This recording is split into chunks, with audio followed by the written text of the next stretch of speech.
Alden, it's short update. Nagpa-picture pa nga kay Alden ng mga The Boys Kid. Nasabi niya, ang saya, na-meet daw niya si Kuya Alden. You know.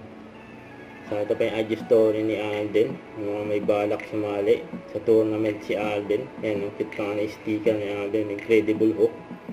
Yung bike ni Alden, no? All Nago. We're gonna be Sa seeing interview kay Alden. kolabanan between TV personalities and social media personalities. Hindi pa ito nakikita sa Pilipinas. This is the first time. This is an original concept of GMA. And parang gugulatin natin yung mga audience natin on what we have for them for this show. Medyo parang hindi naman kinalawang ng konti, pero parang bumagal lang yung pick-up. But with this, hopefully, bumalik ulit. Andito pa rin naman pala eh. Andito pa rin yung dancing skills natin. Since malapit na po yung Mowel Fun Fun Run, sa May 11 na po yan, and I hope nakaregister na po ang mga kapuso natin. I'll be running 16K for that.